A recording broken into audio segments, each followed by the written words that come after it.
같이 기도 잠깐 먼저 드리겠습니다. 주님, 감사를 드립니다. 저희를 죄에서 구원해 주시고 주님의 몸된 교회 안에서 지체로 살아가며 또 교사의 직분으로 수고할 수 있는 기회 주신 것을 감사드립니다.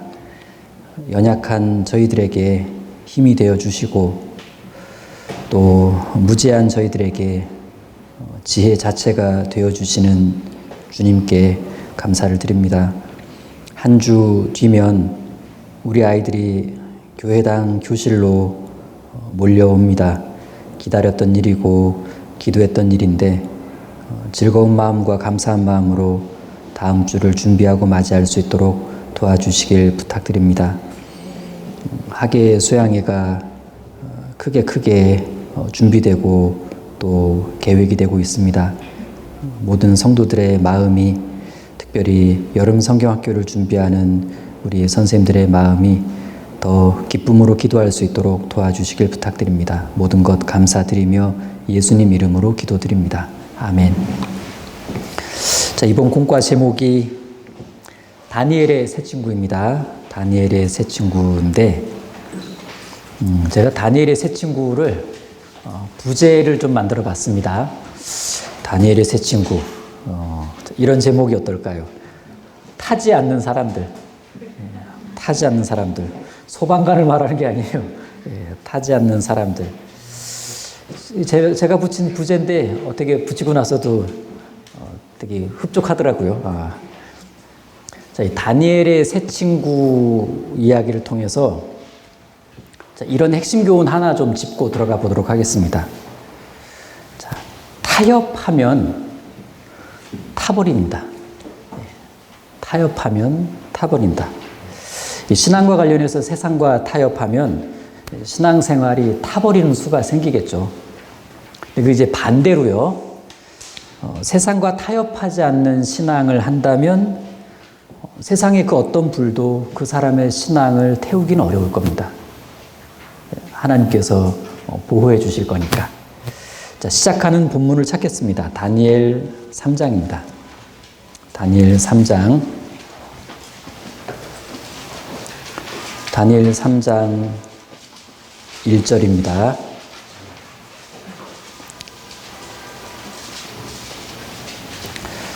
다니엘 3장 1절 시작하는 본문이니까 같이 읽겠습니다.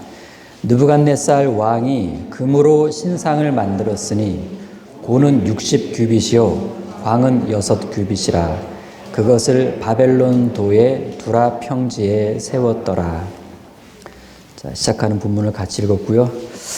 아마 오늘 학년에서 교실에서 마지막 온라인 교학교 수업을 하셨을 텐데 분반 수업도 이제 온라인으로 하는 것이 공식적으로는 오늘이 마지막이었을 겁니다.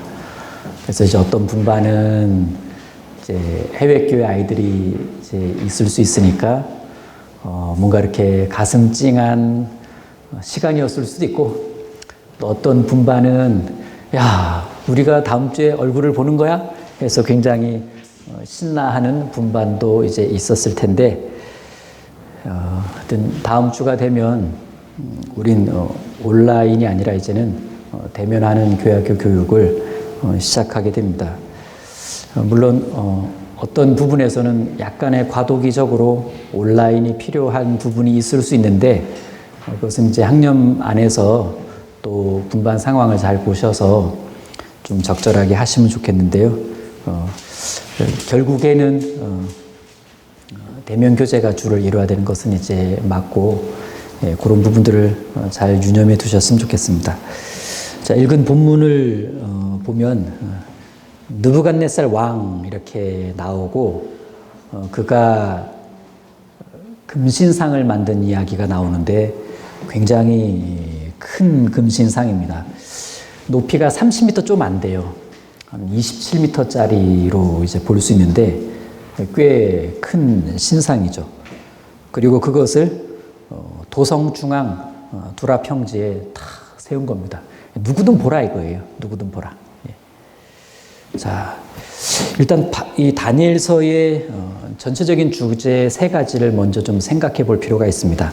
이 다니엘서 전체적인 주제, 첫 번째 주제는요, 인간 나라를 다스리시는 분은 하나님이시다라는 걸 증거하고 있습니다. 인간 나라를 다스리시는 분은 하나님이시다. 그래서 강대국과 열국들의 미래를 미리 말씀해 주시면서 때, 기한, 이거 오직 하나님께서 주권적으로 다스려 가신다. 이걸 이제 계속 선포하고 있거든요. 그다음에 두 번째 주제는 불완전한 인간 나라는 결국 끝난다. 마침내는 완전한 하나님 나라가 도래한다. 그래서 하늘의 하나님이 영원한 한 나라를 세우실 거라는 것을 선포합니다. 자, 세 번째 주제는 하나님 나라를 소유한 사람이 이 세상을 살아가는 방식에 대해 이야기하고 있습니다. 하나님 방식대로 살아갈 때 형통과 평안이 온다. 그게 신앙이다. 그걸 다니엘과 세 친구들의 체험 신앙을 통해 입증해 가고 있는 이야기가 다니엘서입니다. 그런데 이제 오늘 공과 주제는 다니엘은 빠져 있습니다. 다니엘은 빠져 있고 오로지 세 친구들 사드락, 메삭, 아벳느고의 신앙 이야기입니다. 이 세 친구들이 주목받게 된 계기가 1장과 2장에 각각 한 곳에 이렇게 나오게 되는데 이들이 어떻게 주목받게 되냐면 1장 17절을 먼저 보실게요. 1장 17절. 열흘간의 시험을 통과한 이후인데, 채식 시험 통과한 이후인데 1장 17절 제가 읽겠습니다. 하나님이 이 네 소년에게 지식을 얻게 하시며 모든 학문과 재주에 명철하게 하신 외에 다니엘은 또 모든 이상과 몽조를 깨달아 알더라.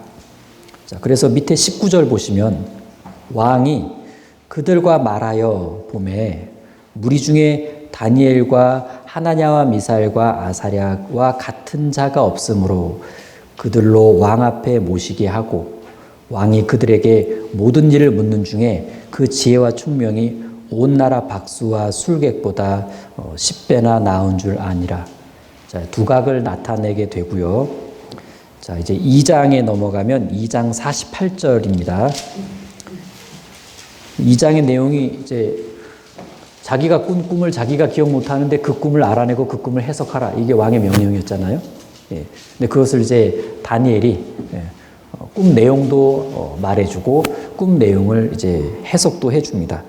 그 결과로 2장 48절입니다.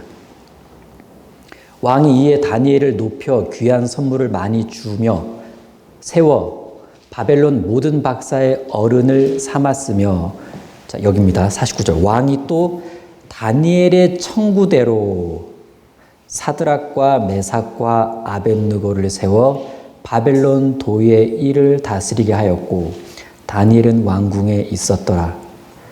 49절. 왕이 다니엘의 청구를 받아들입니다. 다니엘이 요즘에는 이렇게 되나 모르겠는데 다니엘이 인사청탁을 해요.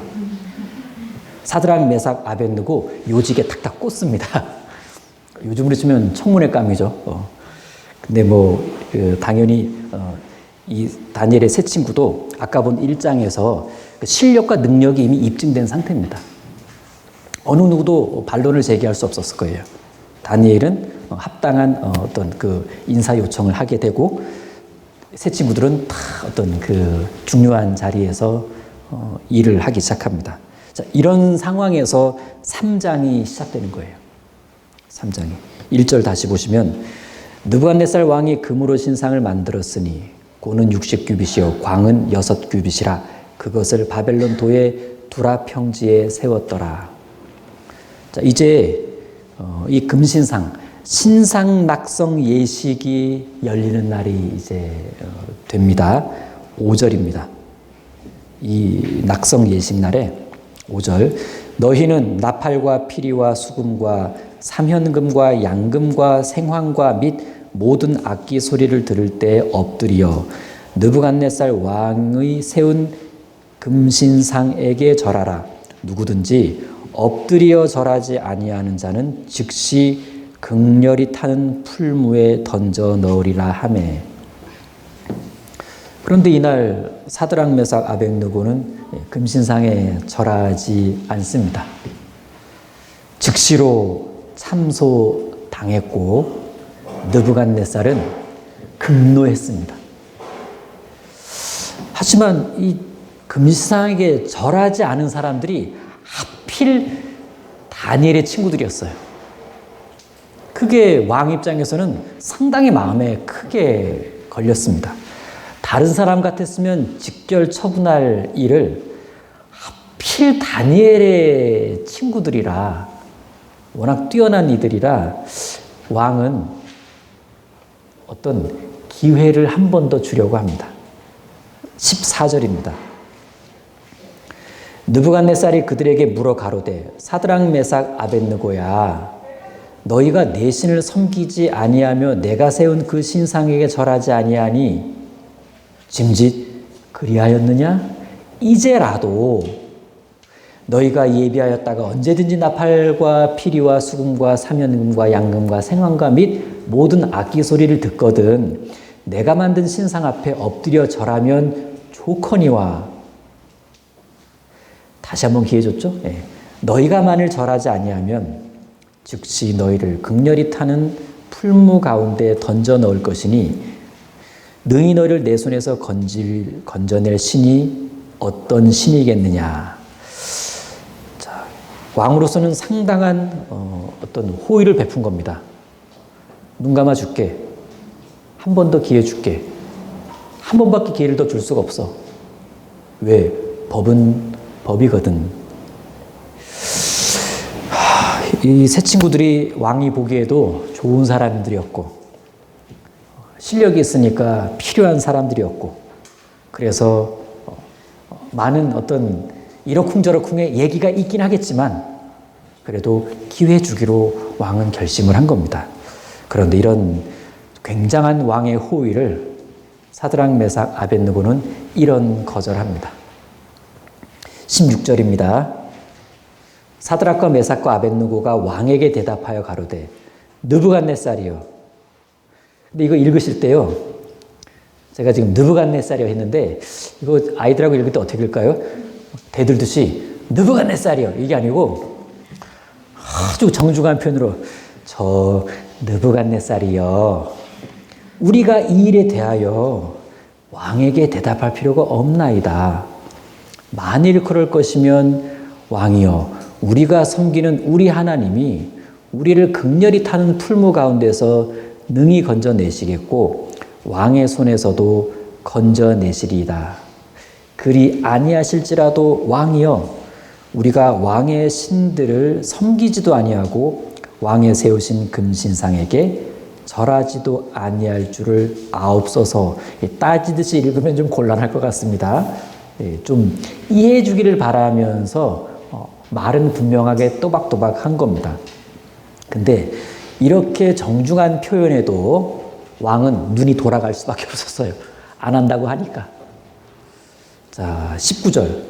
느부갓네살이 분이 가득하여 사드락과 메삭과 아벳느고를 향하여 낯빛을 변하고 명하여 이르되 그 풀무를 뜨겁게 하기를 평일보다 7배나 뜨겁게 하라 하고 군대 중 용사 몇 사람을 명하여 사드락과 메삭과 아벳느고를 결박하여 극렬히 타는 풀무 가운데 던지라 하니. 자, 그럼 이제 그 다음은 어떻게 됐냐? 결박된 채로 던져집니다. 그러니까 이렇게 묶여진 채로 높은 곳에서 뚝 떨어져요. 높은 곳에 이제 뚝 떨어지니까 타박상 기본 아니겠어요? 뭐 타는 건 둘째 치고요. 예. 높은 데서 이제 묶인 채로 떨어졌으니까 목이 부러질 수도 있는 뭐 그런 상황일 텐데, 근데 뭐 목이 부러져 죽든 타 죽든 뭐 죽었겠지. 근데 잠시 뒤에 왕이 눈이 다시 한번 돌아가요. 놀라운 광경을 목격했기 때문에 그렇습니다. 21절. 이 사람들을 고이와 속옷과 겉옷과 별다른 옷을 입은 채 결박하여 극렬히 타는 풀무 가운데 던질 때 왕의 명령이 엄하고 풀무가 심히 뜨거우므로 불꽃이 사드락과 메삭과 아벳느고를 붙든 사람을 태워 죽였고 이 세 사람 사드락과 메삭과 아벳느고는 결박된 채 극렬히 타는 풀무 가운데 떨어졌더라. 걸어 들어간 게 아니죠. 떨어졌더라. 때에 느부갓네살 왕이 놀라 급히 일어나서 모사들에게 물어 가로되 우리가 결박하여 불 가운데 던진 자는 세 사람이 아니었느냐. 그들이 왕에게 대답하여 가로되 왕이여 옳소이다. 왕이 또 말하여 가로되 내가 보니 결박되지 아니한 네 사람이 불 가운데로 다니는데 상하지도 아니하였고 그 넷째의 모양은 신들의 아들과 같도다 하고 느부갓네살이 극렬히 타는 풀무 아구 가까이 가서 불러 가로되 지극히 높으신 하나님의 종 사드락 메삭 아벳느고야 나와서 이리로 오라 하매 사드락과 메삭과 아벳느고가 불 가운데서 나온지라. 방백과 수령과 도백과 왕의 모사들이 모여 이 사람들을 본즉 불이 능히 그 몸을 해하지 못하였고 머리털도 그슬리지 아니하였고 고위빛도 변하지 아니하였고 불탄 냄새도 없었더라. 평생 듣도 보도 못한 광경을 직접 목격을 했습니다. 풀무불에 들어갔는데 걸어서 나오는 거예요.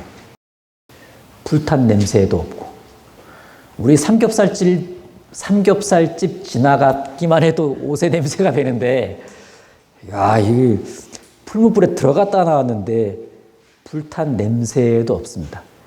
그러니까 보세요. 불탄 냄새도 없으려면 그 결박된 채로 들어간 나와 관계된 모든 섬유 한 가닥까지도 그슬리면 안 돼요. 이 모든 그 일체가 관계된 일체들이 하여튼 요만큼 묻은 먼지조차도 불에 그슬리지 않아야 불탄 냄새가 안 나게 되거든요.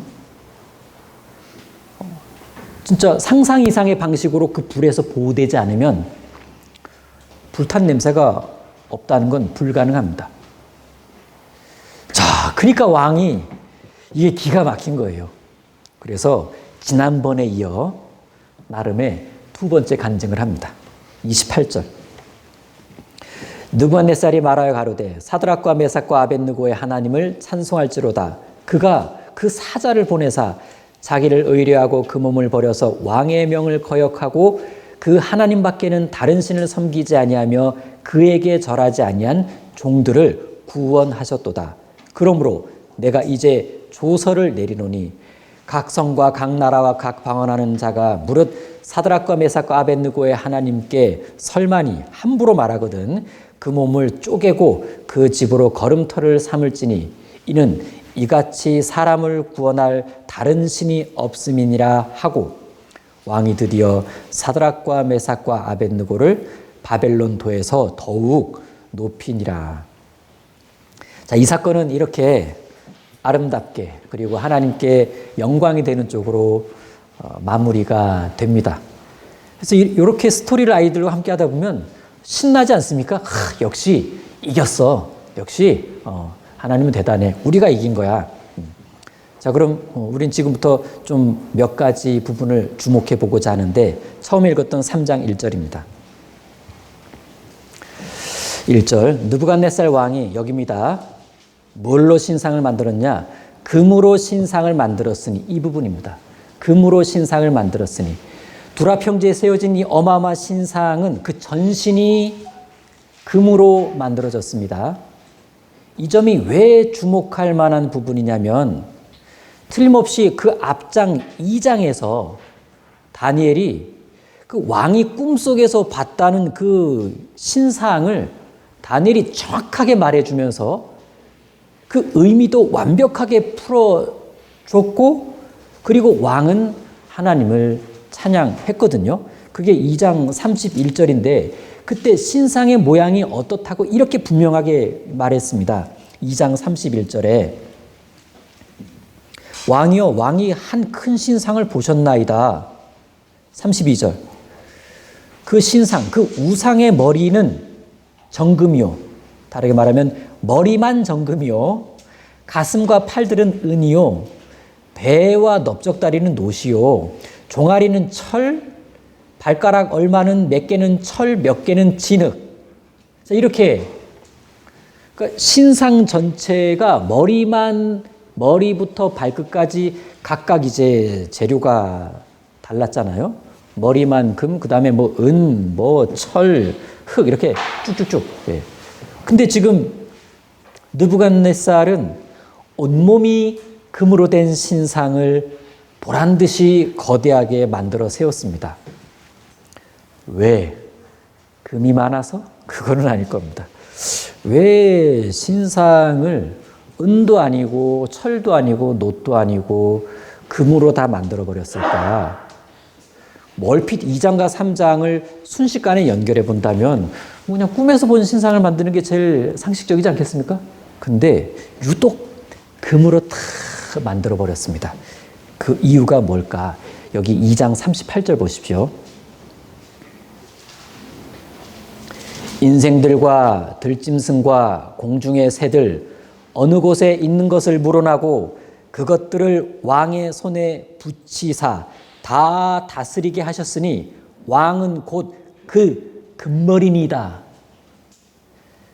그러니까 꿈에서 본 그 신상의 머리 부분만 금이었는데, 그러니까 이제 그 제국 시대를 계속 역사 속에 펼쳐질 제국 시대를 위에서부터 아래로 보여준 겁니다. 시간이야 이렇게 흐르겠지만 신상을 통해 위에서 아래로 제국 시대를 보여줬어요. 근데 그 머리, 금, 가장 강력한 왕으로 이 금머리 이쪽 부분으로 그게 너다 이렇게 말해준 거예요. 근데 문제는 딱 끝나는 거예요. 그 다음에 끝이 있고 다음 페르시아 제국이 시작된다는 걸 계속 이제 보여준 겁니다. 그리고 헬라, 그리고 로마 쭉쭉쭉쭉 이제 보여준 거예요.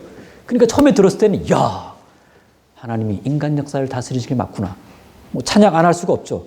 그런데 39절 자기 시대가 끝날 거라는 걸 들었거든요. 39절 왕의 후에 왕만 못한 다른 나라가 일어날 것이요. 이걸 처음에 들었을 때는 와, 그러냐? 그렇게 역사가 펼쳐지냐? 근데 시간 뒤에 보니까 한참 시간 뒤에 뭐라고? 나보다 강한 왕이 나타나는 것도 아니고 나보다 못한 왕한테 내가 이 나라를 물려줘야 돼? 내 나라가 끝난다고? 뭐야, 그 뒤에 또 계속 녹 같은 나라가 일어나서 세계를 다스린다고? 느부갓네살이 너무 묵상을 많이 해가지고 생각하고 또 생각해 보니까 안 되겠다. 하나님의 말씀대로 역사가 흘러가면 안 되겠다 싶은 거예요. 역사의 흐름을 거스르고 싶었던 겁니다. 자기 나라를 계속 이렇게 지속되게 하고 싶었던 거예요. 그러면 아니 틀림없이 여기 뒤에 47절 보면 막 엄청 하나님 높이거든요. 느부갓네살 왕이 이 해석 뒤에. 근데 왜 이제는 하나님의 뜻을 거스르겠다라는 생각을 과감하게 하게 되었을까요? 아마 이런 이유를 배제할 수 없을 겁니다. 다니엘이 왕이 꿈에 본 그 신상을 해석해 준 때로부터 약 16년 뒤에 이 느부갓네살은 예루살렘을 파괴시킵니다. 남유다가 멸망해요. 뭐도 파괴됐습니까? 성전도 파괴시켜요. 이스라엘이 그토록 하나님 경배의 중심지로 삼았던 그 성전이 느부갓네살이 파괴가 됩니다. 아마 처음에 움찔했을지 몰라요. 이거 해도 되나? 근데 이제 다 파괴시켜버립니다. 뺏을 거 다 뺏어오죠. 그럼 보세요. 무슨 마음 들었겠어요? 이런 거예요. 하나님도 별거 아니네. 하나님도 별거 아니네. 이스라엘 신? 여호와? 못 막네, 나를 못 막네. 예루살렘 성과 성전을 파괴시켜버리면서 그 교만한 마음이 쫙 밀려오는 거예요. 그 기쁨과 교만에 도취되어서 어느 날, 그래, 누가 나를 막을 쏘냐, 보란 듯이 보여주겠다. 신상 만들고 그냥 머리만 정금이 아니라 다 정금. 바벨론이여 영원하라. 나부터 시작되어 쫙. 그래서 금으로 쫙 전체를 만들어 버린 거죠. 그러니까 어쨌든 그 남유다도 이제 정복해 버리면서 뭐 나머지 주변 나라들까지 더욱 위대한 제국의 왕이 됐어요. 자기가 세운 견고한 나라를 하나님도 어찌할 수 없다는 것을 보란 듯이 보여주고 싶었던 거죠. 그래서 신상을 그렇게 머리만 금이 아니라 온몸이 금으로 된 것을 이제 만들어 딱 세운 겁니다. 자기의 영광을 금신상으로 형상화해가지고 모든 신료와 백성들이 경배하게 만든 거죠. 이런 왕의 의도를 사드락, 메삭, 아벳느고가 몰랐을까요? 왜 몰랐겠습니까? 알았죠. 그래서 더더욱 금신상에는 절을 할 수가 없었습니다. 다 금신상에게 절하고 있을 때 이 세 사람만이 당당하게 딱 버티고 서 있었죠. 눈에 확 띄었을 거예요.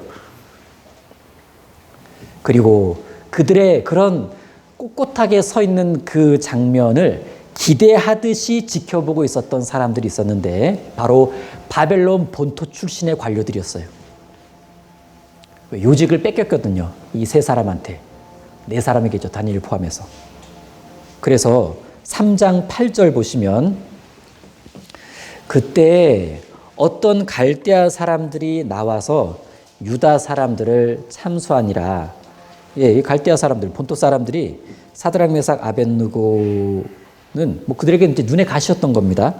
그리고 이날 이 순간 이 기회를 놓치지 않고 그들을 참소한다고 했는데 참소 조각조각 씹어서 삼킨다는 뜻입니다. 너무 미워했던 거예요. 적당한 견제가 아니라 너무 미워했던 겁니다. 제거하고 싶을 정도로 미웠습니다. 그런데 그렇게 미웠어도 능력과 실력으로는 어떻게 안 되니까 얼마나 마음이 괴로웠겠어요. 그래서 사상과 종교를 걸고 넘어지는 수밖에 없겠다. 그러던 터에 절호의 기회가 왔습니다. 금신상에게 절해야 하는 신상낙성 예식의 날이 온 겁니다. 아마 이 본토 관료들이 나름 기도했을 거예요. 너희들 제발 하나님을 섬겨라. 너희들 절하면 안 돼. 뭐 그런 뭐 마음이 좀 있지 않았겠습니까? 예. 자, 그래서 이 날을 이들이 이제 기다리고 이제 꼬투리 잡으려고요. 그리고 이제 꼬투리를 탁 잡게 된 겁니다. 근데 이런 비슷한 예는 우리 주변에서도 얼마든지 벌어지고 있습니다. 우리 그리스도인을 싫어하는 주변인들이 있죠. 뭐 직장에서든 뭐 어디서든 있는데 능력이나 실력으로는 우리를 뭐 어떻게 할 수는 없고 마음 씀씀이도 사실 그리스도인 우리가 더 배려심이 많으니까 뭐 그걸 뭐 비난하기도 쉽지 않고 방법이 있다면 종교와 신앙을 걸고 넘어지는 건데 때마침 코로나가 왔어요. 교회 가는 걸 거의 범죄자 취급하게 됩니다.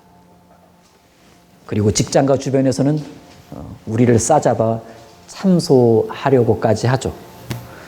제 교회 간대요. 이 시국에 혹시 미친 거 아니에요? 어떻게 그렇게 막 모여서 뭐하고 교회 가죠? 야, 저 사람들 어쩜 저렇게 이기적일 수가 있죠? 저 사람들 회사 생각은 하나도 안 하는 것 같아요. 정말 기독교는 이상해요. 자기들만 생각하잖아요. 이런 식으로 하면서 여론몰이를 하고 분위기를 형성하고 참소 비슷하게 하려고 합니다. 이때 필요한 게 새 친구 정신이에요. 새 친구 정신. 자, 새 친구 정신이 필요합니다. 그 다음 필요한 게 있습니다. 말이에요, 말. 정신만 필요한 게 아니에요. 말이 따라가야 됩니다. 새 친구와 같은 정중하고 당당한 변론의 말. 사도 바울이 그렇게 했죠? 정중하고 당당한 변론의 말. 어쩌다 나오는 말 말고 준비된 시나리오 말하는 거예요. 결과적으로 이 새 친구는 교만에 꽉 찬 왕을 단번에 무너뜨리게 됩니다. 정신과 말로. 이 왕의 입장에서는 다시 한번 하나님을 고백하게끔 되는. 근데 뭐 그런 일은 내 주변에서도 일어나야 되겠고 요즘 같은 시대에 더더욱 일어나야 될 겁니다. 우리의 어떤 정신과 말로 우리의 보여지는 태도로 하나님을 인정하게끔 만드는 그런 말들 말이죠. 그런 말들이 참 많아져야 되는 시대 아닐까라는 생각을 해봅니다. 자, 새 친구들의 말을 좀 들어볼까요? 16절. 3장 16절. 사드락과 메삭과 아벳느고가 왕에게 대답하여 가로되 느부갓네살이여 우리가 이 일에 대하여 왕에게 대답할 필요가 없나이다. 만일 그럴 것이면 왕이여 우리가 섬기는 우리 하나님이 우리를 극렬히 타는 풀무 가운데서 능히 건져내시겠고 왕의 손에서도 건져내시리다. 그리 아니하실지라도 왕이여 우리가 왕의 신들을 섬기지도 아니하고 왕의 세우신 금신상에게 절하지도 아니할 줄을 아옵소서. 자, 요런 신앙을 뭐라고 부를 수 있냐면 절대신앙 이렇게 부릅니다. 절대신앙. 절대신앙 무슨 뜻이냐? 조건 같은 거 붙이지 않는 신앙을 말합니다. 조건 같은 거를 안 붙이는 신앙을 절대신앙이라는 표현을 쓰는데, 자, 하나님이냐 다른 거냐, 하나님을 선택할 거냐 다른 쪽을 선택할 거냐, 이 선택에 있어서 조건이라는 걸 결코 용납하지 않는 신앙을 절대신앙 이렇게 말하죠. 자, 이런 절대신앙의 특징이 여기 18절과 같은 모습으로 나타나는데 18절 그리 아니하실지라도 요거예요. 자, 이런 겁니다. 하나님의 능력에 대해서는 조금도 의심이 없어요. 사실 하나님이 자기들을 구원해 내시려는 계획이 있는지도 우리는 확신할 수는 없습니다. 왜냐하면 뭐 이런 일로 믿음 가운데 죽는 것이 하나님의 뜻일 수도 있거든요. 그런 사례도 있었고, 그리고 정말 그것이 하나님의 뜻이라면 기꺼이 죽음을 맞이하는 게 합당한 거 아니겠냐. 결코 목숨 구원하려고 다른 거 선택하지 않겠다. 이런 게 그리 아니하실지라도 절대신앙을 수식하는 그런 내용들이죠. 그러면서 마지막에 이렇게 못 박잖아요. 18절 끝에 아니할 줄을 아옵소서. 아옵소서. 요즘으로 치면 이런 거잖아요. 저 분명히 말했습니다. 저 이렇게 분명히 말했습니다. 아옵소서.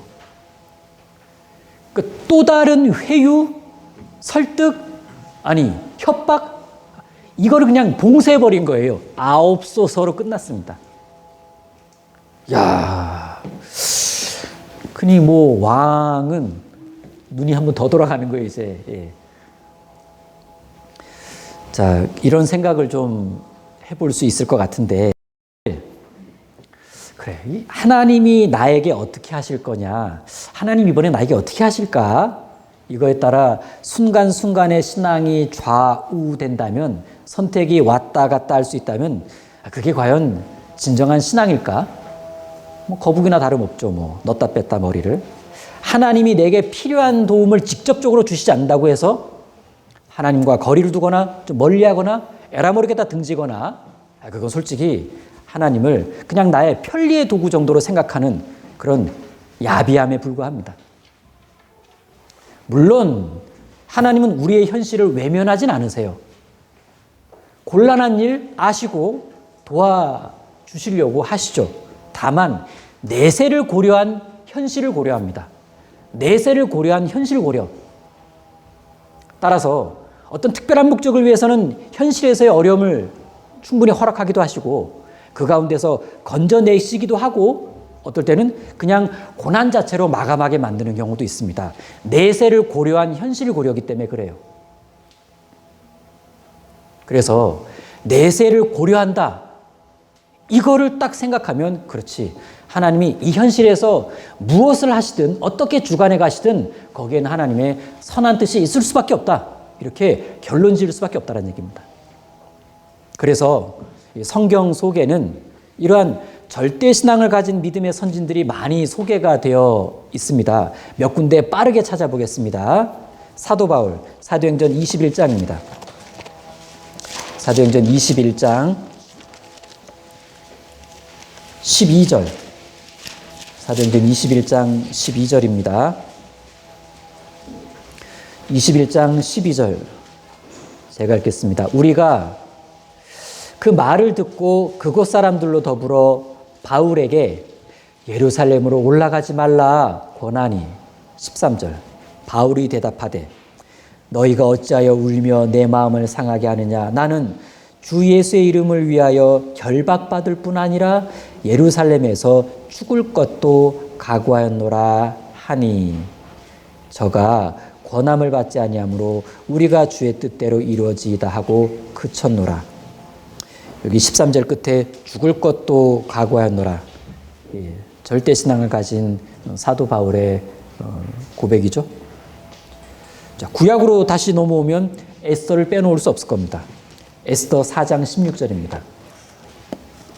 에스더 4장 16절.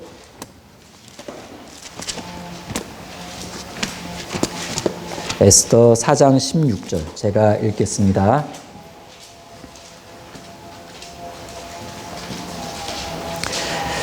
당신은 가서 수산에 있는 유다인을 다 모으고 나를 위하여 금식하되 밤낮 3일을 먹지도 말고 마시지도 마소서. 나도 나의 시녀로 더불어 이렇게 금식한 후에 규례를 어기고 왕에게 나아가리니 죽으면 죽으리이다. 사도 바울은 복음 전하는 일에 있어서 죽을 것도 각오하였노라. 에스더는 민족을 살리는 일에 있어서 죽으면 죽으리이다. 되게 절대적이죠? 그들의 간증은. 욥을 보겠습니다. 욥기 1장입니다. 욥기 1장 21절입니다. 욥기 1장 21절. 자, 욥기 1장 21절 보시면 가로되 내가 모태에서 적신이 나왔은즉 또한 적신이 그리로 돌아갈 가올지라. 주신 자도 여호와시오 취하신 자도 여호와시오니 여호와 이름이 찬송을 받으실지니라 하고, 자, 이걸 전제로 해야 됩니다. 이걸 전제로 하고 주신 분도 하나님, 취하신 분도 하나님. 자, 이게 깔려 있는 신앙입니다. 이 깔려 있는 이 신앙이 깔려 있으면 뭐를 말할 수 있냐? 13장입니다. 13장 15절. 13장 15절에 그걸 바탕으로 하는 고백이에요. 13장 15절. 그가 나를 죽이시리니 내가 소망이 없노라. 그러나 그의 앞에서 내 행위를 변백하리라. 15절. 그가 나를 죽이시리니, 나나주에 보게 되면 이렇게 되어 있습니다. 그가 나를 죽이시리니, 이거를 그가 나를 죽이실지라도 나는 그를 의뢰하리니 이렇게 되어 있어요. 그가 나를 죽이실지라도 나는 그를 의뢰하리니. 이것도 절대신앙을 가진 자의 고백입니다. 자, 한 곳 더 봅니다. 시편 15편. 욥기 다음 시편 15편. 이번엔 다윗의 절대신앙 고백을 볼까요? 시편 15편 4절. 시편 15편 4절. 다윗의 시입니다. 그 눈은 망령된 자를 멸시하며 여호와를 두려워하는 자를 존대하며 그 마음에 서원한 것은 해로울지라도 변치 아니하며. 여기입니다. 그 마음에 서원한 것은 해로울지라도 변치 아니하며. 하나님과 동행하는 일에 혹 손해가 있을지라도 그냥 밀고 나가겠다 이거예요. 해로울지라도 변치 아니하며. 이게 절대신앙의 모습입니다.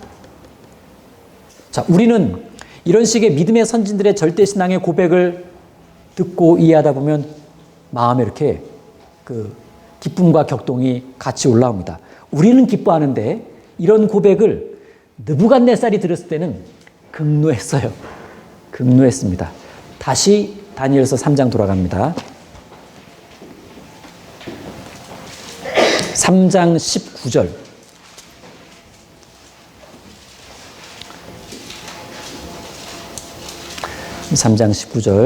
느부갓네살이 분이 가득하여 사드락과 메삭과 아벳느고를 향하여 낯빛을 변하고 명하여 이르되 그 풀물을 뜨겁게 하기를 평일보다 7배나 뜨겁게 하라. 이거 어떻게 읽혀집니까? 그 풀물을 뜨겁게 하기를 평일보다 7배나 뜨겁게 하라. 자기의 분노를 그렇게 표현했습니다. 나 평소 열받는 것보다 7배나 더 열받았어. 풀물을 뜨겁게 하기를 평일보다 7배나 뜨겁게 하라. 풀무불 온도가 이 당시에는 풀무불 온도는 보통 이제 1300도였을 거다 이렇게 보통 봐요. 풀무불 기본 온도가 1300도. 그럼 이제 1300도를 7배 한다? 9100도예요. 못 만드는 온도입니다. 이 당시에. 만도에 가까운 온도를 이때는 못 만들어요. 그러니까 여기서 1300도를 9100도로 해라. 이렇게 그런 숫자를 말했다라는 것보다는 최대한 올려라. 왜냐하면 이제 보통 7배는 완전수잖아요. 예, 완전수. 하여튼 끝까지 하여튼 더 떼라. 다 떼라. 활활 떼라. 이렇게. 그만큼 이 왕의 진노가 극에 달한 거예요. 자, 이쯤 되면 이제 피할 길이 없어요. 이제는 살아날 방법이 없습니다. 강대강의 대치 수준이 이제 된 거예요. 다른 방법이 없어요. 자, 그래서 21절에 이 사람들을 고의와 속옷과 겉옷과 별다른 옷을 입은 채 결박하여 환복도 안 시켜 그냥 그대로 그 자리에서 그냥 확 꽁꽁꽁 묶어가지고 극렬히 타는 풀무 가운데 던질 때 아마 굉장히 속도감이 있었을 거예요, 이때. 왜? 자, 1단계 뭘 하겠습니다. 자, 2단계 오세요. 자, 한 번 묶었습니다. 2번 돌릴게요. 이거 지금 왕의 진노가 너무 심해가지고요. 그냥 엄청 빨리 진행됐을 거예요. 엄청 빨리. 자, 22절. 왕의 명령이 엄하고 풀무가 심히 뜨거움으로 불꽃이 사드락과 메삭과 아벳느고를 붙든 사람들을 태워 죽였고, 이 사람들 자기 방어 수단 할 그 시간도 없고 그래서 그냥 데리고 올라갔는데, 야, 이들을 붙든 사람을 태워 죽였고 23절. 이 세 사람 사드락 메삭 아벳느고는 결박된 채 극렬히 타는 풀무 가운데 떨어졌더라. 자, 여기서 아이들에게 분반 시간에 그림을 그려주면 도움이 될 거예요.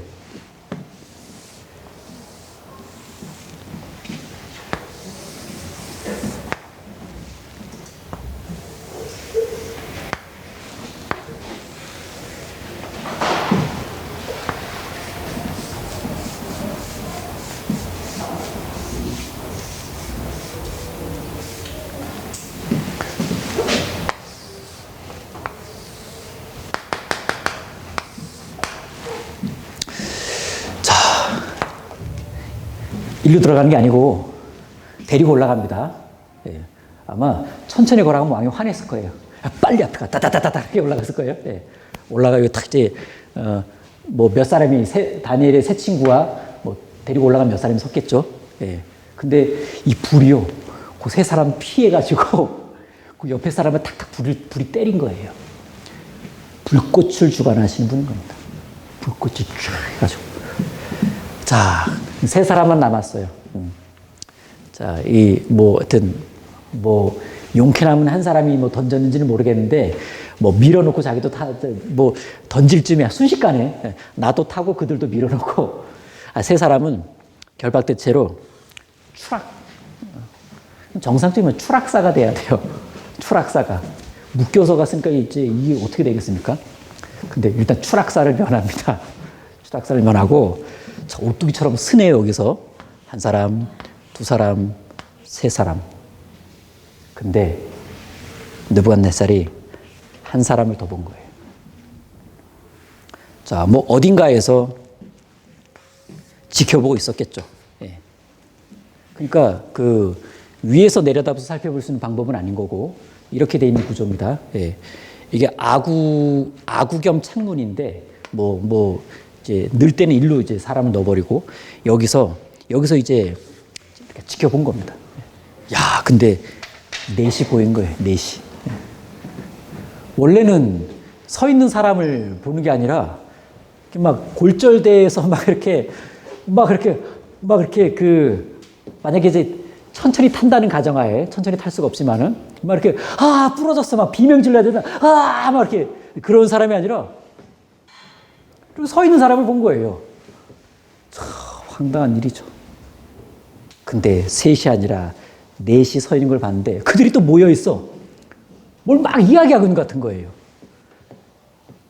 여러분이 이 왕의 위치에서 그걸 보면 무슨 생각 들 것 같습니까? 소름이 돋을 거예요. 소름이 돋을 겁니다. 야, 그 장면인데 24절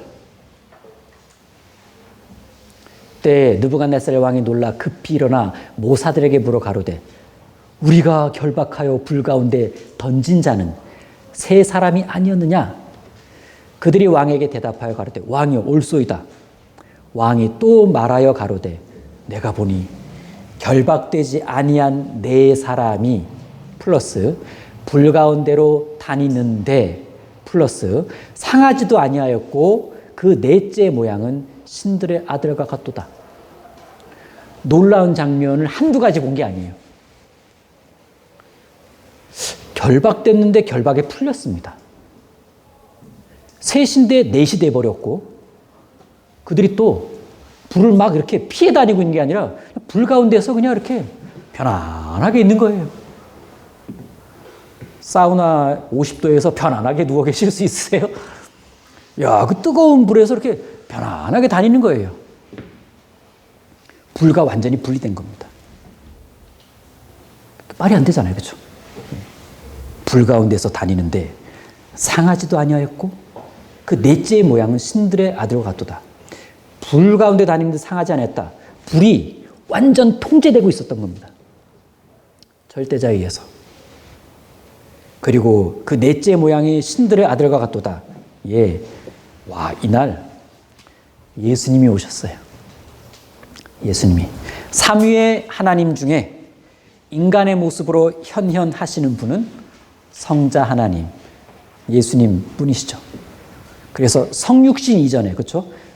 성육신 이전에 구약에서 인간의 몸으로 현현하셨던 그분은 다 성자 하나님입니다.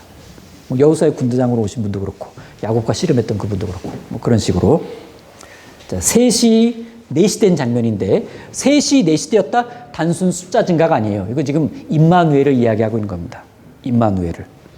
야, 풀무불 속으로 던져지니까 풀무불 가운데로 그냥 들어가 보니까 생생한 임마누엘을 경험하게 되더라. 아마 이 풀무불 가운데서 이 사드락 메삭 아벳느고가 얼마나 감동의 눈물을 흘렸을까 좀 상상해 보셨습니까? 엄청난 감동의 눈물을 흘렸을 거예요. 야, 오셨구나. 주님이 오셨구나. 우리와 함께 해주려고 오셨구나.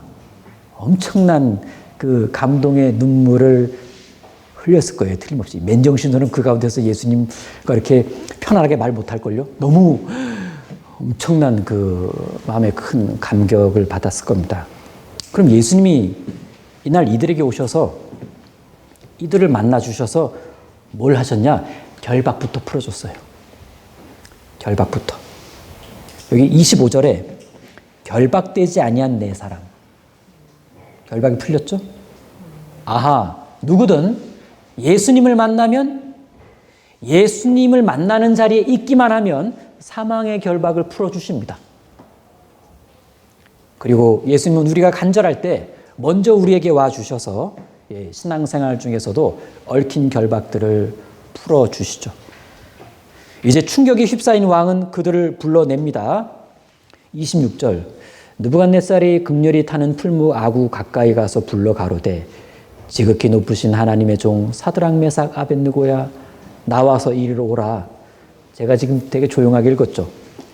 막 흥분하면서 읽으셔야 됩니다. 흥분하면서. 사드락 메삭과 아벳느고가 불 가운데서 나온지라. 터벅터벅 나왔어요. 27절. 방백과 수령과 도백과 왕의 모사들이 모여 이 사람들을 본즉 불이 능히 그 몸을 해하지 못하였고 머리털도 그슬리지 아니하였고 고위빛도 변하지 아니하였고 불탄 냄새도 없더라. 불탄 냄새조차 없었습니다.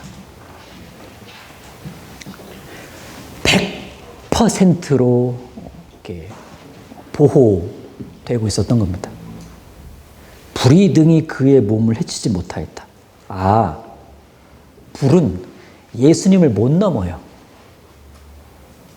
그래서 예수님 안에 있던 세 사람에게도 불이 넘어오질 못했던 겁니다. 요한복음 10장에서도 말씀해 주셨잖아요. 저희를 내 손에서 빼앗을 자가 없다. 저희를 주신 내 아버지는 마녀보다 크심에 아무도 아버지를 줄 수 없다. 그러니까 예수님 손 안에만 딱 있으면 아무것도 이제 못 넘어온다는 얘기입니다. 물론 보세요. 예수님 이렇게 쥐고 있으면 아무 그 무엇도 이 안에 못 들어옵니다. 단 예수님께서 허락하시는 고난이라면 이렇게 열어놓겠죠? 예. 그럼 허락된 고난이 들어올 수는 있습니다. 자, 이사야 선지자도 우리들에게 이렇게 격려해 줬습니다. 이사야 43장 보겠습니다. 이사야 43장. 이사야 43장 2절입니다.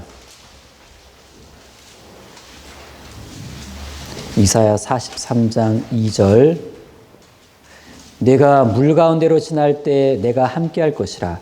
강을 건널 때 물이 너를 침몰치 못할 것이며. 여기죠?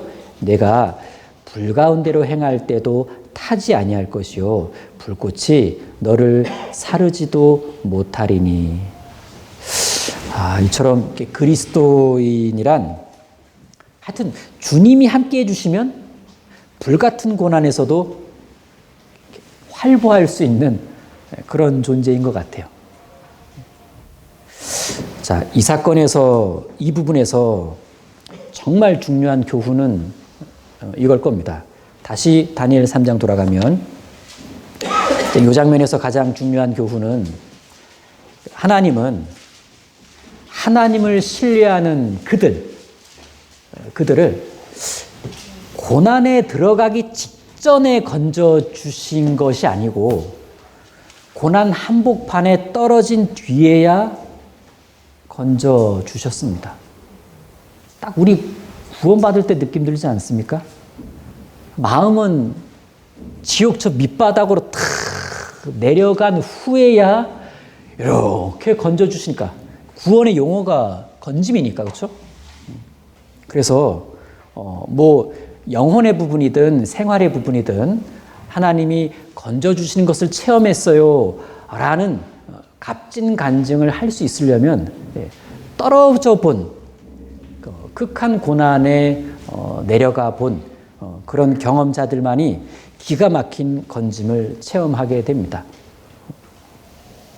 그래서 우리가 던져지지 말게 해주세요 라는 기도가 필요할 때도 있겠지만 던져질지라도 건져주세요.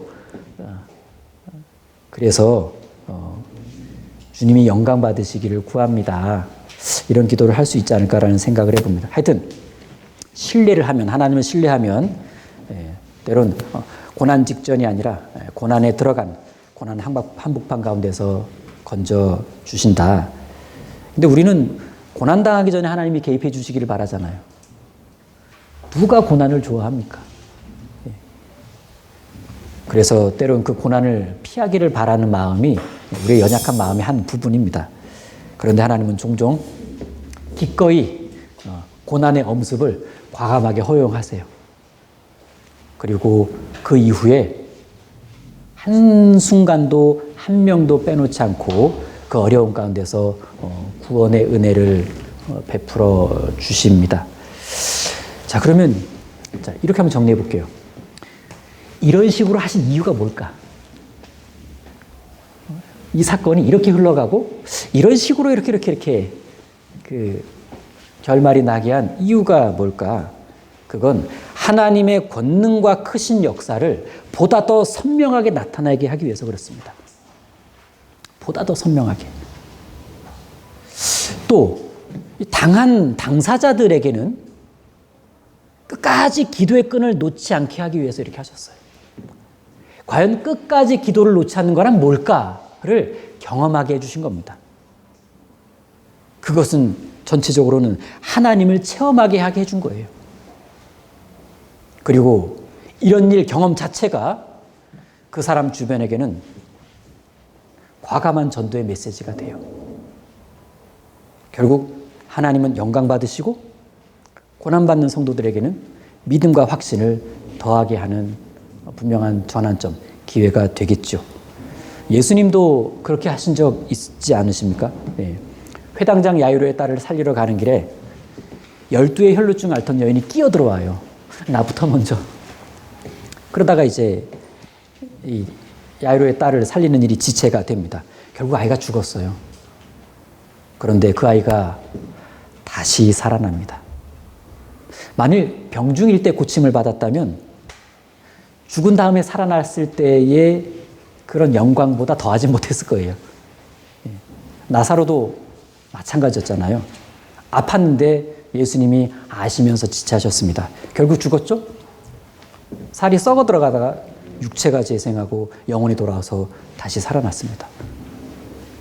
그래서 죽었다 살아난 나사로 뒤에 그 말씀들을 보게 되면 사람들이 더더욱 예수님이 하나님의 아들이심을 분명하게 믿게 되는 그 계기가 됐어요. 이처럼 우리 역시도 고난 바로 앞에서가 아니라 고난 속에 들어갔을 때 주님의 역사를 경험하는 일들이 꽤 있을 거다. 결박은 허락하시지만 결박을 풀어주실 거다. 불은 허락하시겠지만 거기서 활보하게끔은 도와주실 거다. 그리고 영광스럽게 이렇게 나오게 해 주시겠죠? 그게 그리스도인의 반전일 거고 절대신앙의 결말이라고 볼 수 있을 겁니다. 자, 그럼 우리한테 필요한 것은 뭘까? 자, 간절히 기도했지만 그럼에도 고난 가운데 떨어지고 말았다. 그때도 변함없이 신앙을 지키는 일일 겁니다. 자, 보세요. 잠깐의 순간에 새 친구들의 심리를 한번 추정해 볼까요? 자, 탁 떨어지는 그 순간, 망했어. 내 이럴 줄 알았어. 그때 죄송해요 할 걸. 괜히 되는 줄 알고 했다가 뭐야 이거 떨어지고 마네. 그렇게 해서 떨어졌으면 안 만나줬을 거예요. 근데 떨어지는 순간에 이게 몇 초가 됐을까 싶어요. 다 떨어진 순간에 주님에 대한 신뢰가 조금도 요동치지 않았을 거예요. 그랬을 거라고 추정할 수 있는 이유는 그 앞에 말한 그들의 그 절대 신앙의 고백이 진심으로 느껴지지 않습니까? 그리고 그들이 바벨론으로 끌려왔을 때부터 경험했던 하나님 있잖아요. 그 체험 신앙의 밑거름이 돼서 떨어지는 그 찰나에도 후회가 없었을 겁니다. 아마 변함없는 그 신뢰, 짧은 그 순간에도 그 신뢰가 선명한 가운데 탁 추락했을 겁니다. 그래서 임마누엘을 경험하지 않았을까? 근데 이야기를 들여다보게 되면 사실 불에 탄 건 있어요. 불에 탄 게 있다니까요. 뭐가 불에 탔냐? 결박했던 밧줄만 불에 탔어요. 불이 밧줄만 선별을 해요. 불이 밧줄만 선별해가지고 그거를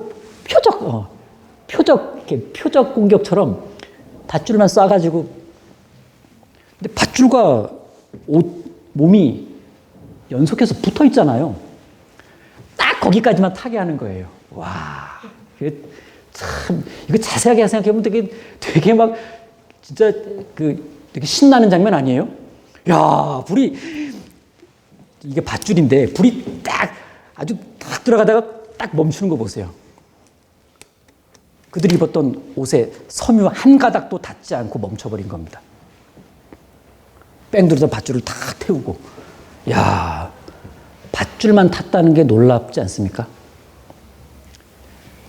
자, 결국 이 불이라는 것은 그들의 믿음을 태울 수는 없었고, 그렇다면 우리가 신앙이 분명하고 명쾌하고 당당할 때, 그때 혹 나를 통과하는 찾아오는 불같은 고난이 있다 할지라도 나를 태우는 게 아니고 나를 결박한 그 부담스러운 밧줄들 있죠.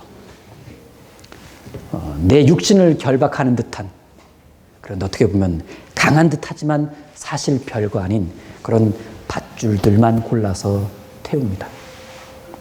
자, 마지막으로 이런 세 가지는 없다라는 교훈의 말씀을 드리고 싶습니다. 이 세 가지는 없다. 1.